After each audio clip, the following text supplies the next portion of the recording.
Seja bem-vindo à RioTech. Meu nome é Márcio Medina, eu sou professor de Ciência da Natureza e Robótica. Hoje apresentaremos a vocês alguns experimentos sobre termologia. Há uma confusão muito grande entre os termos temperatura e calor. E apesar do seu uso cotidiano, as pessoas utilizam essas palavras de forma incorreta na maioria das vezes. Calor é energia em trânsito, transferida de um corpo de maior temperatura para um corpo de menor temperatura. Já temperatura é o grau de agitação das moléculas. Imaginem que você tenha uma piscina com várias bolinhas, né? E essas bolinhas estão agitadas. Essas bolinhas podem representar nossos átomos e moléculas. E quanto maior a agitação dessas bolinhas, maior será a temperatura. Quanto menor a agitação dessas bolinhas, menor será a temperatura. E o que faz essas bolinhas agitarem mais ou agitarem menos é o fato delas receberem calor ou elas perderem calor. Quando o corpo perde calor, ele transfere a energia dele para fora. Então a energia de movimento deles se reduz, fazendo com que ele fique mais lento e assim diminua a temperatura. Já se ele recebe calor, ele aumenta a sua agitação molecular. Então ele vai ganhar essa energia e aí a temperatura também aumenta. Para a gente poder diferenciar esses dois significados, vamos apresentar alguns experimentos que enriqueçam essa visualização. Quando a gente fala de temperatura, a primeira coisa que vem é tirar a temperatura de alguém. Primeiro, nós não tiramos a temperatura de uma pessoa, nós medimos a temperatura de uma pessoa. E para isso utilizamos alguns instrumentos. O instrumento que a gente costuma utilizar é o termômetro. O termômetro, o nome já diz que ele mede a temperatura, a parte térmica do corpo. E ele é diferenciado em escalas. Esse meu termômetro aqui, eu tenho duas escalas. A escala Celsius, que é a escala que a gente costuma utilizar nos países de língua latina, e a escala Fahrenheit, que é muito utilizada nos Estados Unidos. Há uma diferença entre essas temperaturas e, obviamente, quando você está num país, você acaba tendo que fazer leituras diferentes. Então, por exemplo, aqui no verão carioca, a temperatura costuma bater na casa dos 40 graus Celsius, o que nos Estados Unidos seria um pouco próximo de 104 graus Fahrenheit, né? Se você tem lá o filme Rio 90 graus, né? Nunca deu 90 graus Celsius aqui no Rio de Janeiro, mas em 90 Fahrenheit equivale a uns 32 graus Celsius. Então, os termômetros são instrumentos que nos ajudam a medir esse grau de agitação das moléculas, ou seja, a temperatura. Para você entender sobre o calor, eu vou pegar aqui um instrumento bastante representativo. É um termoscópio. Ele é diferente de um termômetro, porque um termômetro tem medidas graduadas para você poder fazer uma leitura daquela temperatura que ele quer marcar. Esse instrumento, ele é um brinquedo e serve para mostrar a transferência de calor, por exemplo, da minha mão para o líquido colorido que tem aqui dentro. Então, quando eu seguro aqui, o calor da minha mão vai sendo transferido para o líquido e há uma dilatação, uma expansão do gás que existe aqui dentro que vai empurrando o líquido lá para cima. Então, o que aconteceu aqui? O calor da minha mão foi transferido para o recipiente, o gás sofreu uma expansão e empurrou o líquido aqui para cima. Para eu trazer de volta, basta eu fazer o processo inverso. E aí eu tenho o líquido voltando para cá. Então eu reverto essa situação. E dentre os fenômenos, o que permite melhor a gente visualizar essa modificação do corpo pelo aumento da temperatura é o fenômeno da dilatação. As moléculas, elas vão se agitando conforme vão aumentando a temperatura e vão necessitando de mais espaços. Elas começam a se agitar e empurrar as moléculas vizinhas e essa agitação vai expandindo o corpo. Então, para a gente poder perceber esta diferença, graças à agitação molecular, graças ao aumento de temperatura, eu vou fazer algumas demonstrações aqui. Aqui eu tenho o anel de Gravesande. Aqui eu tenho um aro de latão e eu tenho também aqui uma esfera de latão. Inicialmente, essa esfera passa por dentro do aro, ou seja, o diâmetro da minha esfera ele tem o mesmo diâmetro do orifício desse aro. No segundo momento, eu vou esquentar a esfera e iremos visualizar o fenômeno que vai ocorrer. Eu venho aqui e esquento a bola.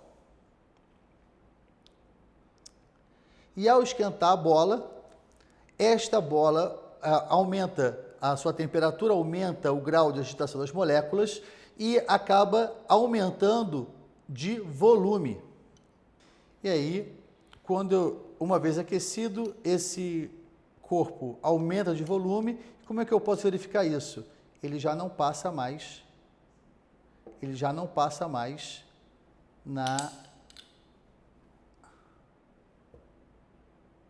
no anel. Então, agora esfriou, ela voltou. Então, se eu esquentar de novo,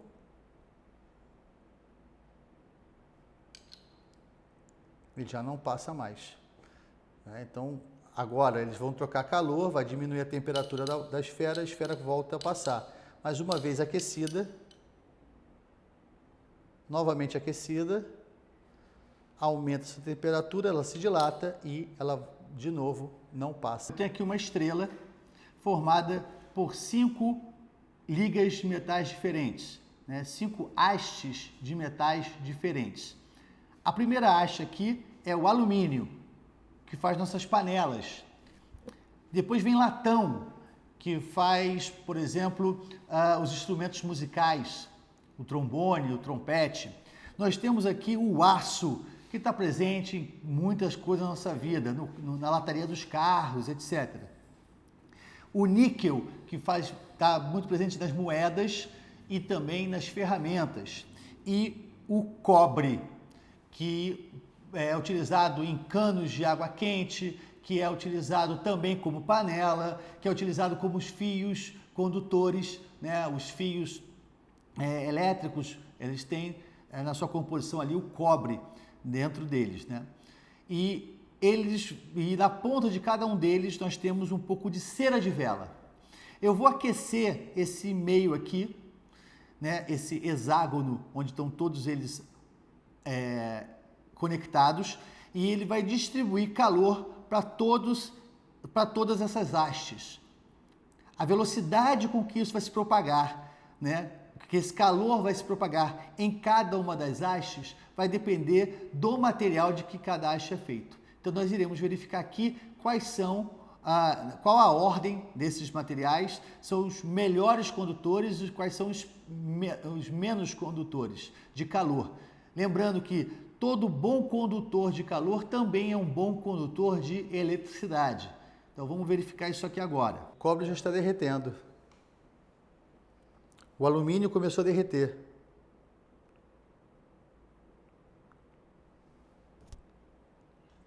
Então, o cobre é o melhor condutor, seguido do alumínio. Então, o fio pode ser feito de cobre, em primeira opção, ou alumínio em segunda opção. E vejam que o latão, o aço e o níquel ainda não começaram a derreter. Aqui já derreteu tudo. Aqui está começando a derreter. O brass, o latão já começou a derreter também, porque parte do latão tem cobre. Então veja que aqui eu posso botar o dedo e eu não queimo o dedo, mas eu não faria a mesma brincadeira nem no cobre, nem no alumínio, nem no latão, porque o calor já chegou lá. Ó. Derreteu, viu? E aqui, nada. Está ao mesmo tempo sendo aquecido e aqui não derrete. Aqui nós temos uma lâmina bimetálica. O nome bimetálica quer dizer que ela tem duas faces metálicas diferentes. Então, se ela tem duas lâminas metálicas aqui muito juntas, ela vai possuir características diferentes. E uma dessas características é o coeficiente de dilatação linear, superficial ou volumétrico. O que acontece? Quando você cede calor a um metal, a um corpo qualquer, você aumenta o grau de agitação das moléculas, aumenta a sua temperatura. E a agitação molecular vai criando mais espaços, fazendo com que o corpo aumente de tamanho. No caso aqui, ele vai aumentar mais no seu comprimento do que na sua espessura ou na sua largura. E como você tem metais diferentes, o metal que tiver o maior coeficiente de dilatação, né, o que tiver a capacidade de se dilatar mais, vai aumentar mais do que o outro. Mas, Medina, os dois estão grudados um no outro, estão unidos. Como é que isso vai acontecer? Isso agora que nós vamos verificar. Percebam que, conforme vai aumentando a temperatura, ela que estava reta passa a envergar. E mesmo que eu vire a barra e aqueça do outro lado, ela continua envergando sempre para o mesmo lado. A explicação desse fenômeno é o seguinte: a chapa desta face está se dilatando mais do que a chapa da outra face. E aí as duas crescem, só que para poder manter, né, a união das duas, elas envergam e essa curvatura é maior do que a interna, né? Então você tem aqui a barra envergada. Conforme vai esfriando, a barra volta à posição retilínea. Então, onde funciona isso aqui? Isso aqui é o termostato do seu ar-condicionado, é o termostato da sua geladeira, é o pisca-pisca do seu carro. Então, no caso da geladeira, ela vai resfriando, resfriando, resfriando, e aí acontece ao contrário. Quando resfriar, ela vai envergar para o outro lado, né? Porque da mesma maneira que ela pode se expandir quando esquenta, ela se contrai quando esfria. E quando ela se contrai, ela perde o contato elétrico e desliga a geladeira. Mesma coisa o ar-condicionado. Quando atinge uma certa temperatura, essa chapa ela enverga para o outro lado e desconecta o contato elétrico. No pisca-pisca, aquele barulhinho tec, tec, tec, tec, tec, é justamente esse metal batendo conforme passa a corrente, ele esquenta, corrente elétrica, ele esquenta e se dilata. E aí ele enverga para o outro lado. Aí quando esfria, quando para de passar corrente elétrica, ele volta a se esfriar, ele encosta de novo e aí esquenta novamente. E conforme você vai ouvindo tec, tec, tec, tec, tec, tec, é justamente um sistema semelhante a esse aqui, chamado de lâmina bimetálica, de 2 metais. Gostaram? Então, conte isso para os seus pais, conte isso para os seus amigos e divirtam-se.